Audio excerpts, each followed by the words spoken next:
all this just so you could bring him here. I have things to say to you. Well, to me. I want someone to witness our reconciliation, even if it takes an argument to get there. And he is the best choice in this moment. Her suppressed emotional self. The version of herself she keeps locked in the recesses of her mind, stifled by reason. All those rejected impulses, those discarded aspects of your past selves, they are a part of me now. I am who you used to be. Someone you have refused to face for too long. So, I came to face you instead. You're wrong. I've faced you all along. And that's exactly why I keep you locked here. Your existence makes me weak. Moments of joy and longing are when we are most vulnerable. Don't forget, it was a penchant for goodness over reason that doomed our homeland in the first place. The vastness of the universe renders everything insignificant. Our feelings most of all. Even so, learning from the mistakes of the past doesn't have to mean erasing everything. Strip yourself of your so-called weaknesses, emotions like kindness and empathy, and what makes you any different from the ruthless soldiers who slaughtered our people? The difference is that I'm doing what is right, what is necessary. I allow you to exist, but with limited freedom. That is the greatest kindness I can offer. I have shouldered everything you couldn't carry. I rose above the numbness and emptiness, and it was cold, unfeeling reason that brought me this far. It made me who I am. It made me strong. That is the problem. I want to shoulder those things together. On the grand scale of the entire universe, maybe our feelings are vanishingly small, but why should that mean they don't matter? Emotion gives warmth to the cold expanse of space. It gives meaning to the world around us. Think back to those nights of gazing at the stars, those afternoons of exploring the unknown. Think back and let them grant you peace. A brief respite from the pressure you put on yourself.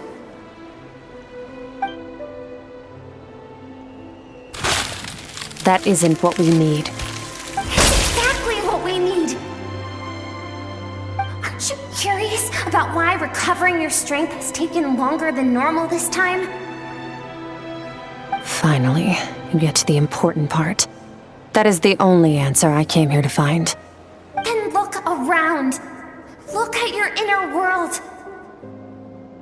You cast aside your dreams and curiosity, and in doing so, you lost your original motivation. You severed all connection to who you used to be, so you can no longer draw strength from your past.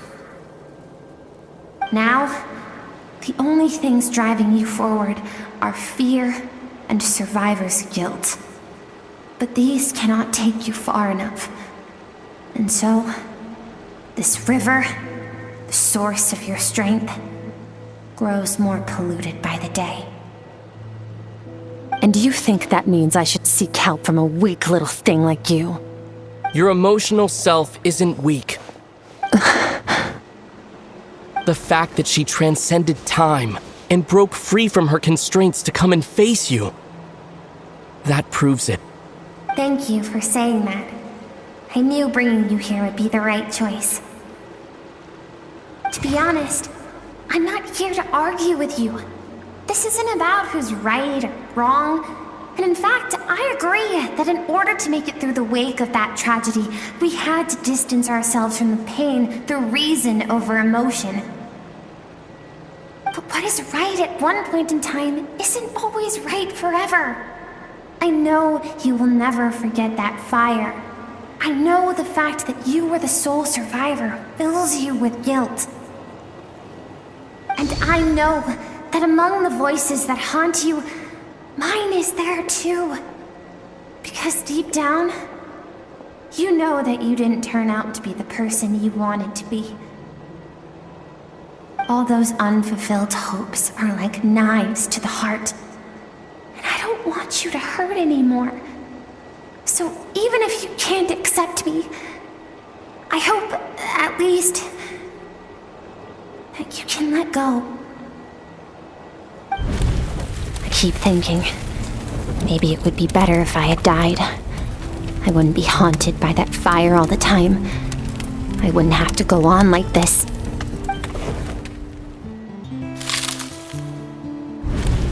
Your dad and I, we're not afraid to stare death in the face, but we need you to survive.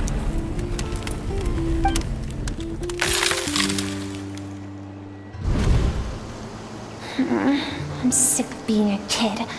There's so many amazing things out there.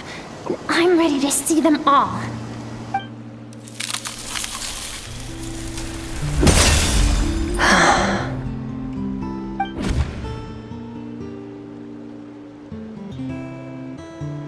I remember. There was a song Mom and Dad always sang when we went out to fetch water. Dancing water. The sand along your path is begging for your song and movement. Will you carry this burden with you on your journey? I am not the dancing water, and you are not the burdensome sand. But if this is your wish, then I will carry you with me until the end. Thank you. I should be thanking you.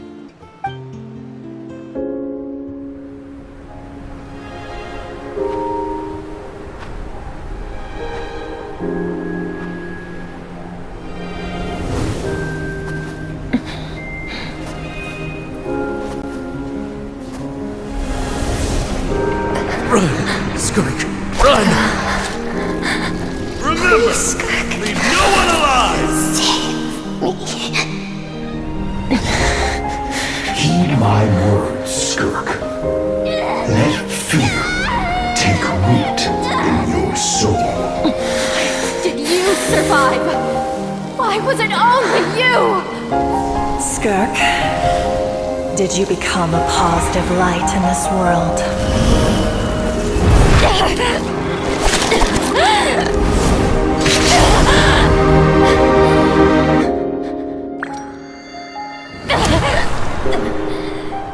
Hey, this doesn't have to be the end.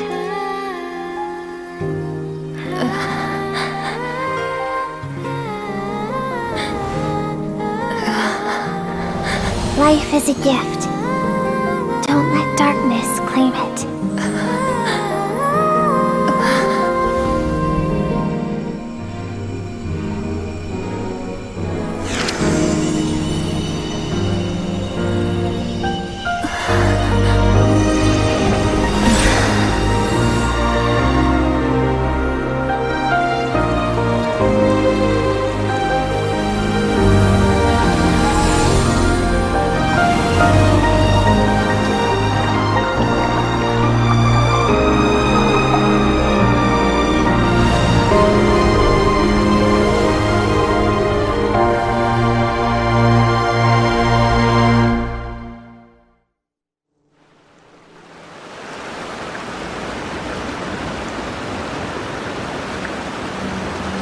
So, you saw my memories then. I once asked my master if survival of the strongest was the law of the universe. He said no. But in a world without order, those with no moral boundaries tend to be the ones who survive. That's why, after hearing his answer, an idea came to mind. An idea that, one day, I would create a new world order. One in which there would never be another tragedy like that fire. One in which power was not the law of the land. But that means I must defeat him. Because my master, Sertologi, is, at the core, a defier of all rules and order. Yes, and not just because of the gap in our abilities, but also because I have no reason to see him as an enemy. Although his decision to train me was not made out of kindness, he did everything a master should. He saved my life, taught me the sword and the principles of strength. And for that, I respect him. I know, and it's not something I want. But Master never goes back on his word. I have to treat everything he says as a promise. He's no longer into that, but he sends me messages through the abyss every now and then. Most of them are simple greetings, or an answer to one of my questions. Every time I hear from him, my heart skips a beat. And I wonder if this is the moment where he'll finally appear before me and tear down everything I've built to pieces. Maybe that means I do live in eternal fear, just like he said. Yes, I respect him, but I'm also afraid of him. And for that reason, the pursuit of strength consumes every moment of my life. I don't know what Master has planned, but I have to be ready. Help me? Why? This isn't your fight. Because if we want to build the world we both want to see, everyone has to be willing to fight for it. If we all do our part, we can make the entire universe a kinder place.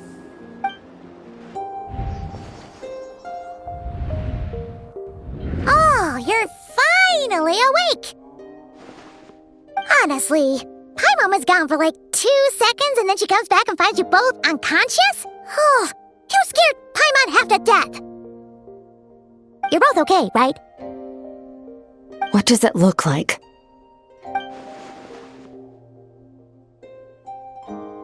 Only water from the source can cleanse the rot and filth that flows from the past into the future.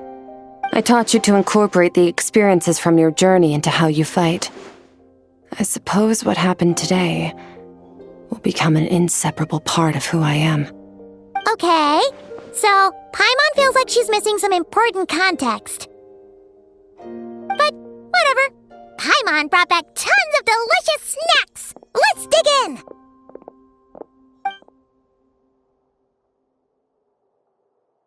All right, it's about time we finished what we started. We're gonna deal with this thief for good, right?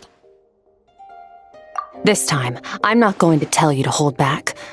But having digested even more power in the meantime, he's going to be tougher than before. The good news is, we have no reason to pull our punches this time. So, let's go. Same place as last time.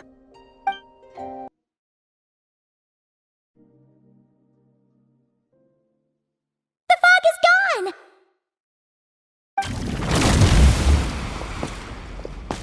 Wait, isn't that the form the all-devouring narwhal changed into? How come he knows that, too? Really? So, you're telling Paimon that giant whale and this guy can both turn into the fowl? How does that work? It's a subconscious instinct. Any intelligent being who longs for his level of strength is bound to mimic his appearance. It's a natural response after encountering someone as powerful as Master. To them, he represents ultimate power. We know the person before us has encountered Master, and we know he stole a portion of my power. So it's not surprising that he would assume this form. Okay. Oh, the closer Paimon looks, the more intimidating it gets. Nervalette isn't here this time, so it's up to us. He won't have the nerve to steal again after we're done with him. Let's teach this guy a lesson.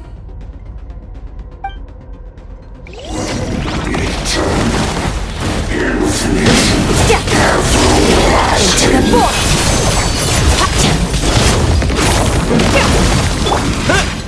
Wipe out!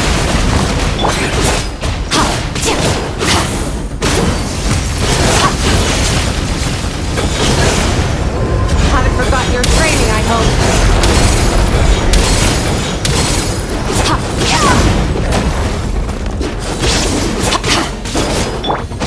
Go! Mine to wield. The star shall be his crown.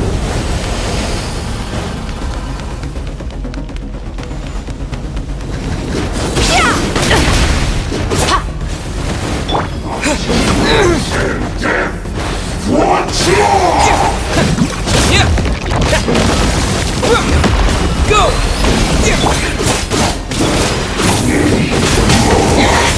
Wasn't expecting this. Water jet! Water jet!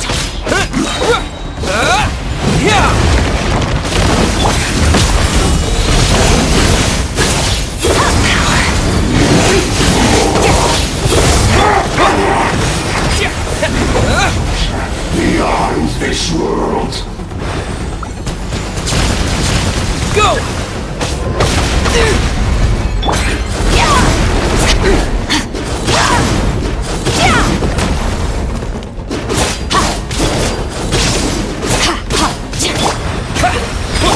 Merciless. Paradigm shift.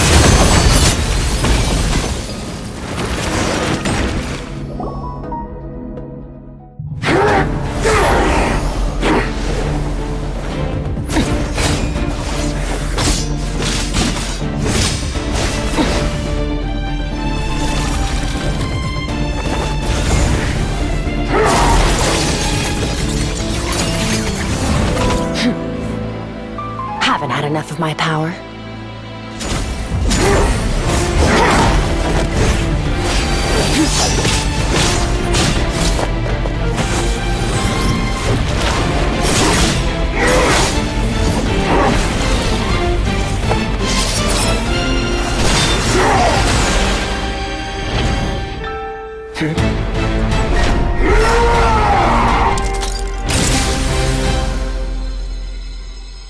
Well then, let's see how much more of this power you can handle.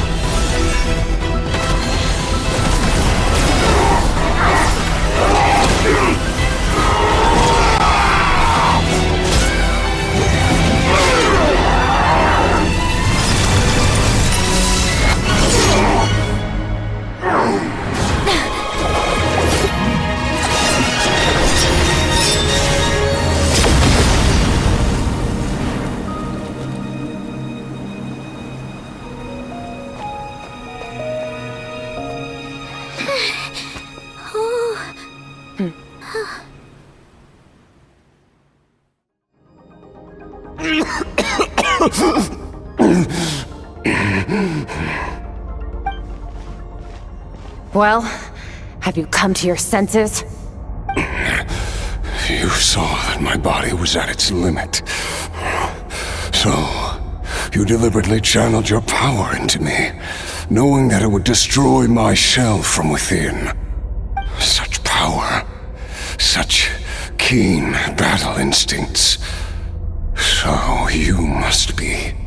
Skirk, Sertologi's disciple. How long has it been? How long has he been away from Tevat? Hundreds of years. Hundreds? Sorry, it's a lot to take in. I should introduce myself. I am Skafnungar, a friend of your master and one of his followers. This is the first time I've heard your name, Skirk. But hundreds of years ago, I knew you existed. And I knew you would come here.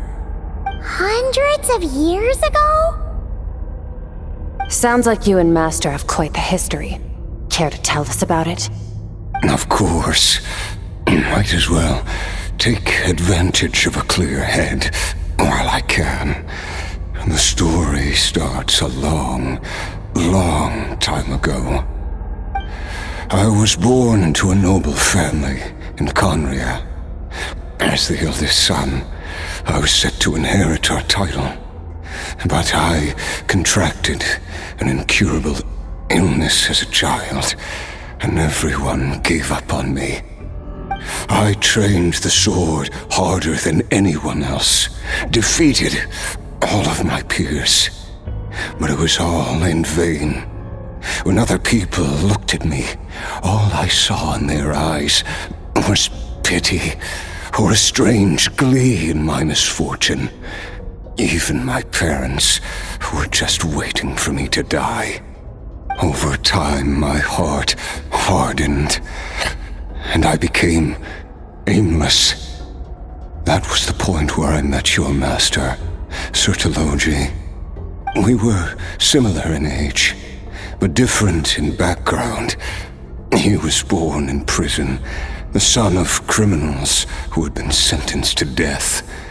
He spent his childhood wandering the streets, facing more criticism than the literary works in the Universitas Magistrorum.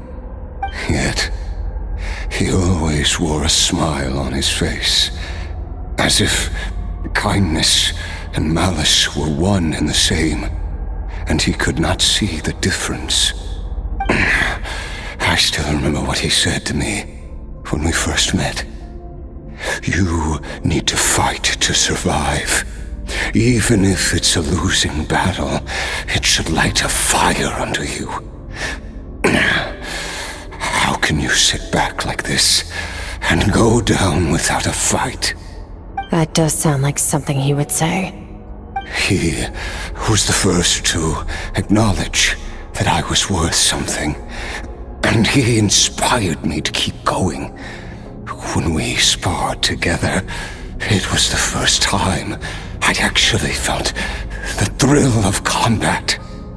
When I was 10, he stole forbidden research materials and managed to cure my illness. It was like there was nothing in this world he couldn't accomplish. When it came to the human form, he was always intent on pushing the boundaries of possibility. But somewhere along the way, I fell behind. My talents were nothing compared to his, and at some point, I realized he had pulled so far ahead, I was too embarrassed to even ask him to spar. After his grand endeavor was successful, he sought me out and said to me, "This planet no longer holds anything of interest to me, so I'm leaving. But first, I have an offer. I can use a power I have just refined to break the curse of immortality for you. Your death was once what we worked so hard to prevent. But the immortality you now face is a different kind of pain altogether." I'll pass. Immortality doesn't sound so bad to me. Since I can't die, it means I have an infinite amount of time to get stronger. Maybe I'll finally catch up to you one day, and we can spar like we used to. Are you sure? I cannot say when I will return. Your body, or rather, your soul, might not be able to withstand this curse. All I can do is try. After all, a wise man once told me, people need to fight for their own survival. Wise indeed. Nevertheless, if you grow weary of the pain of immortality and wish to experience a good sparring match before you wither away, seek out my disciple. Disciple? Never thought I'd hear that word coming from you. Nor I, but Betwixt said I was destined to find a disciple out there in the universe and bring her to Tibet. You know as well as I, Betwixt's prophecies are never wrong. Well, now I'm curious about who this disciple of yours will be. All Betwixt said was that one day, the stars shall bow in her honor. Sounds pretty impressive. Of course. Only the most outstanding people would have the right to become my disciple. Still self-assured as ever, I see. But you're not wrong. I'll be leaving then. Oh, and if you are serious about getting stronger, I left you a little gift in the primordial sea. as I've said before, walk whatever path you want. Freedom means even the wicked get to make their own choices. Waiting for me in the primordial sea was the all-devouring narwhal, already beaten into submission by Sertologi. In its weakened state, I was able to cut off part of its flesh and sew it into my own heart. Your heart? That sounds like torture! How did you even survive that? Because, of course, I bear the curse of immortality. So, you used the curse to turn yourself into a vessel for power. Even with that whale's ability, devouring power like that is not something the human body can withstand. With your body and soul constantly at the breaking point, it was the curse of immortality that sustained you. But that is not the path to strength. You have to pour your heart into it, work for it, dream of it. Instead, you stole something that didn't belong to you, and it backfired. You're right. I should have known better, but I had already pushed myself to my limits, and he was still miles ahead of me. So I had to take a leap of faith. I miss your master. I miss the days when we were all together, troublemakers without a home. I don't regret the choice I made. But if you'll allow it, I do want to apologize. To both of you. After the beating we just gave you, I think we can call it even. You're an interesting one as well. Sertologi's disciple. That's a lot to live up to. It can't have been an easy experience. I know what he's like. He rules with an iron fist, using despair and fear to force you to catch up to him, all the while standing ever out of reach. We're like mountain climbers in the dark, never knowing how much higher we have to climb, or when we will see the sun again. True. But I made up my mind long ago. No matter how dark it gets, I will not give in to despair. I will overcome it.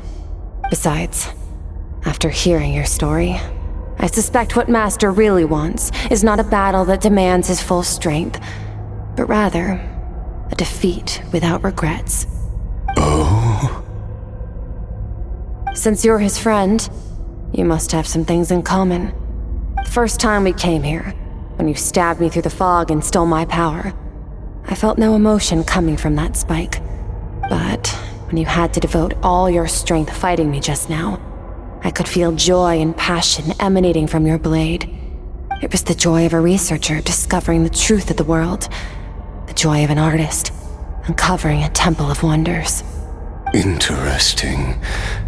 I'm certain I didn't express those emotions outright, yet you were able to read them from my blade, like a glimpse into my inner world. You're right. That battle brought me an unbridled sense of joy, and my defeat brings me no regret whatsoever. Exactly. I think Master also craves a battle like that. One where his opponent forces him to use all his strength, unlock the extent of his potential, and transcend his own limits. A battle to end all battles. After which, all can come to an end, including, perhaps, his life. For that very reason, good and evil are meaningless to him. He has one purpose, one goal: to complete himself. It's one of the secrets to his strength. Perhaps you're right.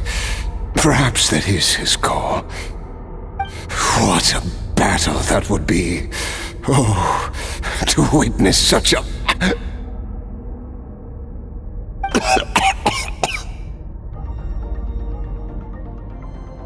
Are you okay? too many different kinds of power are surging through my body. The curse of immortality allows it all to coexist, but it does not remove the pain. I won't be able to hold on to my sanity for much longer. What a shame. I would have loved to witness that battle. Sertologi once offered to free me from this curse. Now, I must ask that of you, Skirk. Can you release me from the pain? I can, but not through death, if that's what you were hoping for. It's not a suitable punishment for your crime. As an alternative, I can take your consciousness, along with all the power you've consumed, and smash it to pieces. The impurities will dissipate, and under the curse of immortality, your mind and body will regenerate.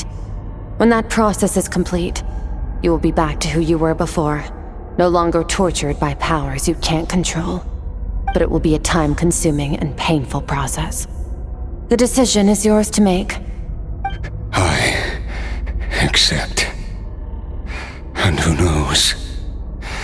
Perhaps I'll wake up in time to witness your great battle with Sertologi.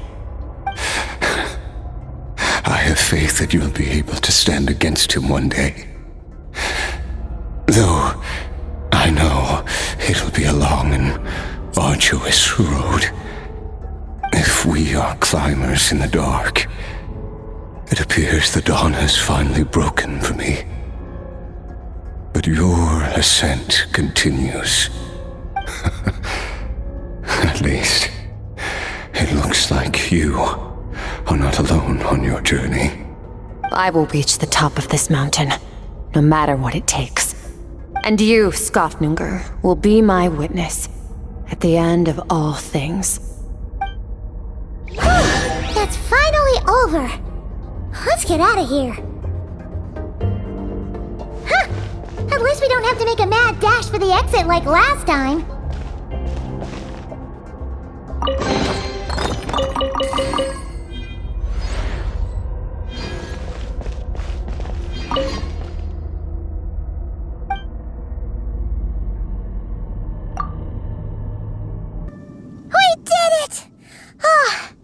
It's only been a few days, but it feels like forever. Once again, we've proved there's nothing we can't overcome. We're just that awesome. Wow, you sound even more confident than usual. Guess you really have become stronger. Today sure went by fast. It's night already. Oh wait, that reminds Paimon. The stars you mentioned, the ones that died out? Are they back now? Yes. The power Skofnunger stole has been returned. So, the stars have regained their light. Great! Huh, it's crazy that you even noticed their light was gone. There are so many stars in the sky. If a few disappeared, Paimon definitely wouldn't be able to tell. I suppose it's because I have gazed upon this sky for centuries.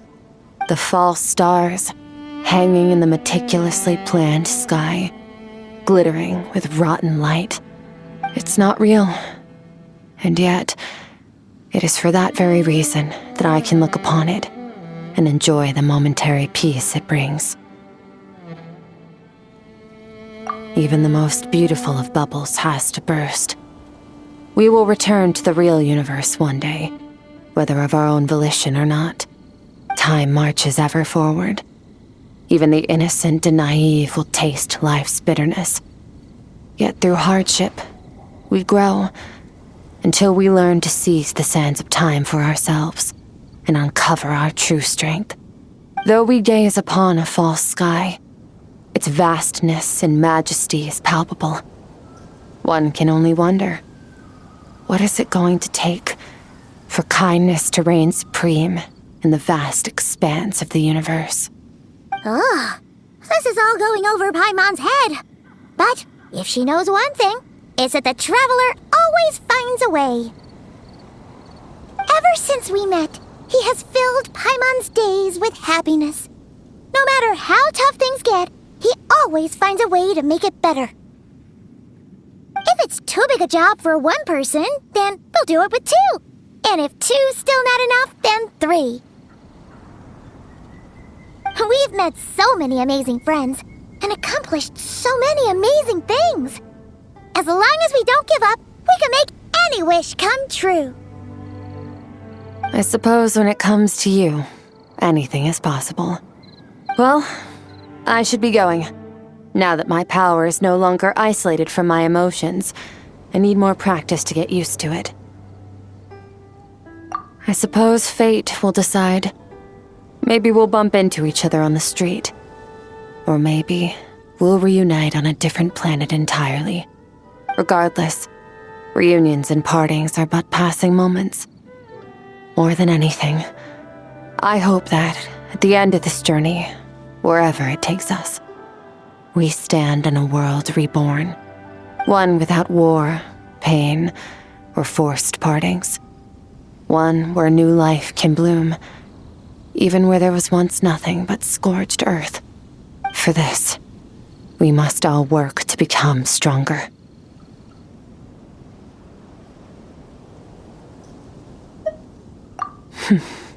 If that's what you want to call me, I won't object. Goodbye.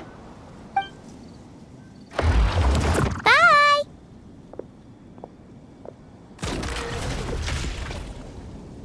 Is it just Paimon, or is she being nicer than before? We definitely count as friends after all that, don't you think? Hey! What do you think about camping here tonight? There's nothing quite like sleeping under the stars.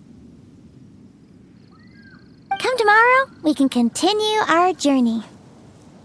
Oh, and since Paimon treated you to that super nice meal at Wanmin Restaurant, it's about time you returned the favor.